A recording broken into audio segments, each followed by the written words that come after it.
रात गहरी हो चुकी है और कुछ कहानियाँ सिर्फ रात ही सुनाती हैं। ये कहानियाँ डर की नहीं होती, ये सच के करीब होती हैं। अगर आप सुनने के लिए तैयार हैं तो याद रखिए, हर आवाज़, हर साया सिर्फ कहानी नहीं होते।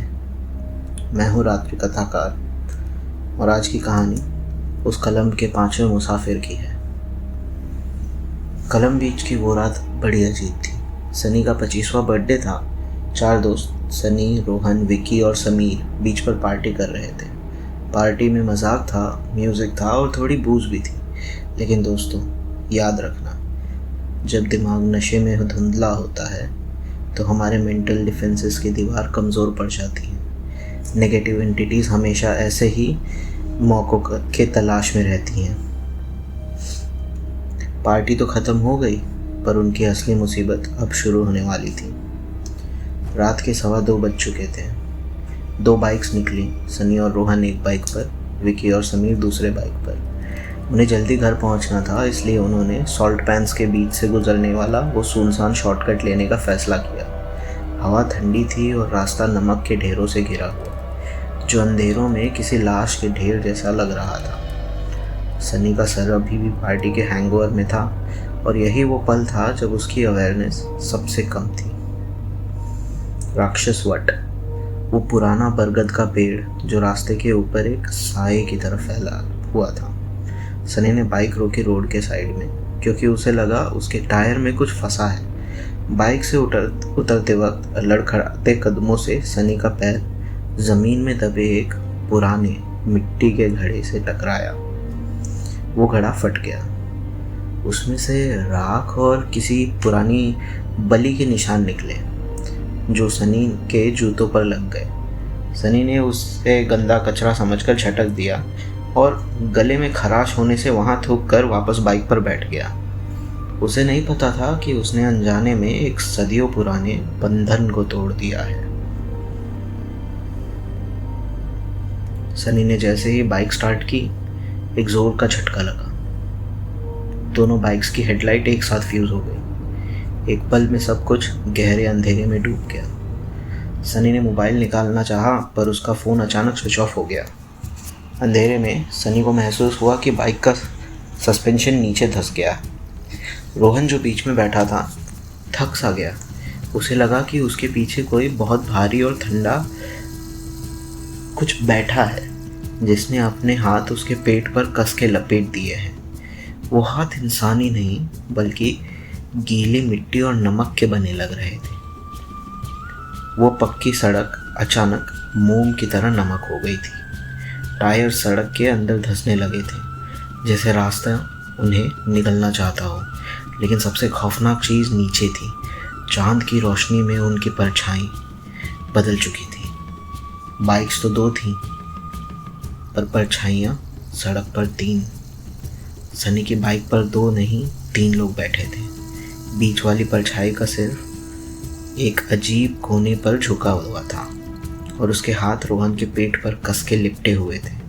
वो हाथ इंसानी नहीं, गीली मिट्टी की जटों की तरह लग रहे थे। जैसे ही वो बाइक लेके वहाँ से जैसे तैसे भागे और किसी आबादी वाले इलाके में पहुँचे, रास्ते के आवारा कुत्तों ने उन्हें घेर लिया।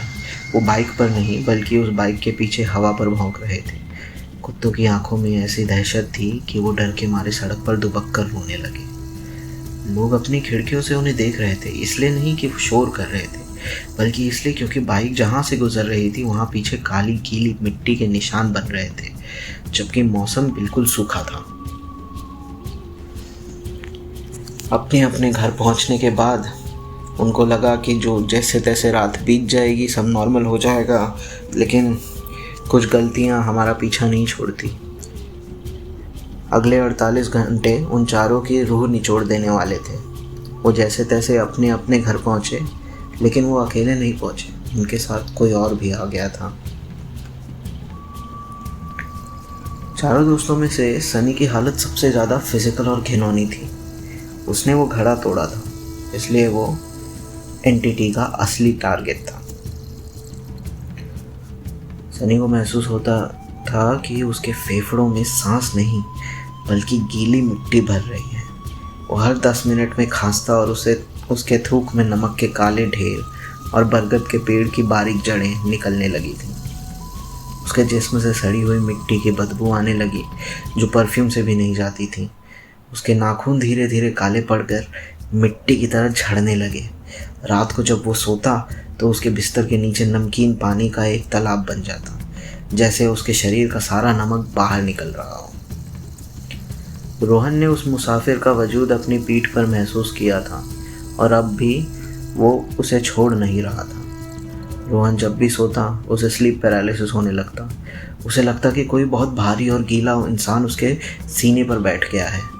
वो हाथ हिलाना चाहता पर उसे महसूस होता कि उसके हाथों को मिट्टी की रस्सियों से बांध दिया गया है।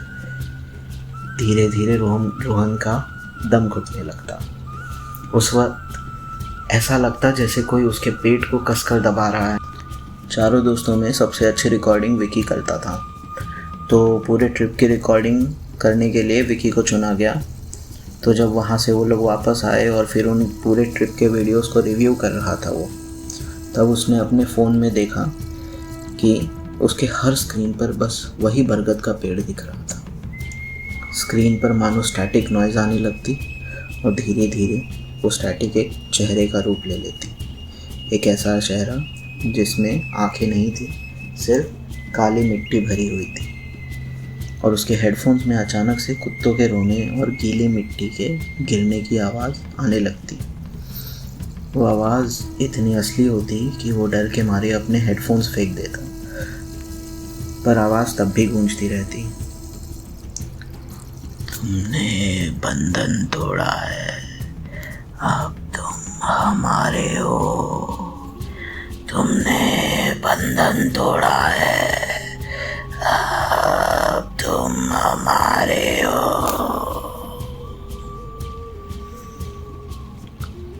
समीर के घर के बाहर का इलाका ऐसा हो गया था कि मानो सारे आवारा कुत्ते घेरा बनाकर बैठ जाते।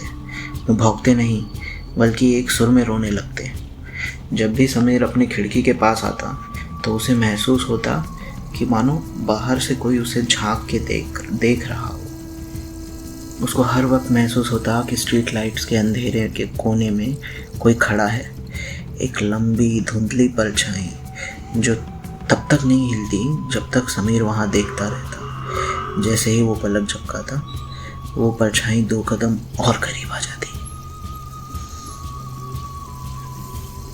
फिर क्या था, ये सारी चीज़ें जब होने लगीं और उनके घर वालों को पता चला तो वो भी परेशान हो गए। फिर सनी के घर वालों ने बाकी के 3 दोस्तों को बुलाया और उनसे पूछा कि एग्जैक्टली उन्होंने किया क्या है। फिर जब ये सब मालूम पड़ा कि चारों के साथ कुछ ना कुछ ऐसे हो रहा है तो डिसाइड किया गया कि एक तांत्रिक को बुलाया जाए। तो तांत्रिक जब घर पर पहुंचा तो उसके हाथ में एक पुराना कपड़ा था जिसमें उस कलम बीज की असली मिट्टी थी। उसने कहा, जहर ही जहर को काटता है, इस मिट्टी का कर्ज मिट्टी से ही चुकाना होगा। तांत्रिक ने कमरे के बीचों बीच चारों दोस्तों को एक घेरे में बिठाया। उनके चारों तरफ नमक और शमशान की राख से एक सुरक्षा घेरा बनाया गया। हर दोस्त के सामने एक मिट्टी का दिया जलाया गया जिसमें करेले का तेल था ताकि नेगेटिव एनर्जीज दूर रहें। चारों को एक दूसरे का हाथ कसकर पकड़ने को कहा गया। उस तांत्रिक ने चेतावनी दी, दर्द होगा, हड्डियां टूटने जैसा महसूस होगा, पर अगर एक ने भी हाथ छोड़ा तो तुम सबको कच्चा निकल जाएगा। जैसे ही मंत्र शुरू हुए कमरे का तापमान अचानक गिर गया। शनि के शरीर से काली मिट्टी निकलने लगी और वो राक्षसी आवाज़ में चिल्लाने लगा। वो अपने दोस्तों के हाथ मरोड़ने लगा। उनके नाखून एक दूसरे की चमड़ी में धंस गए, खून निकलने लगे, पर वो घेरा नहीं तोड़े। उन्होंने अपना हाथ नहीं छोड़ा। फिर उस तांत्रिक ने सनी के मुंह में शुद्ध नमक और गंगा जल डाला। सनी ने एक जोर की चीख मारी और उसके मुंह से एक काला धुएं जैसा साया निकला जो सीधा कमरे की दीवारों से टकराने लगा। कमरे की सारी लाइट्स एक जोर के धमाके के साथ फट गई। अंधेरे में सिर्फ चारों दोस्तों की तेज सांसें और दीवार खुरचने की आवाज़ गूंज रही थी। तांत्रिक ने वो राख वाला घड़ा वापस जोड़ा और उस साए को उसमें कैद करने के लिए अपना एक अंगूठा काटकर उसका खून घड़े पर लगाया।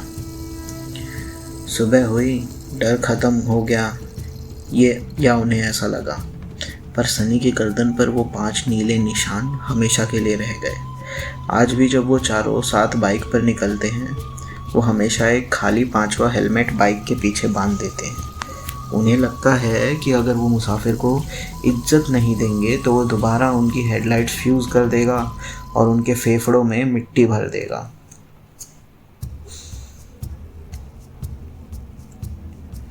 अगर आपको ये कहानी सिर्फ कहानी लगी तो शायद आपने ध्यान से नहीं सुनी, और अगर कुछ अजीब महसूस हुआ तो शायद किसी ने तुम्हें सुन लिया हो। रात अभी ख़त्म नहीं हुई है, फिर मिलेंगे अगली कहानी में।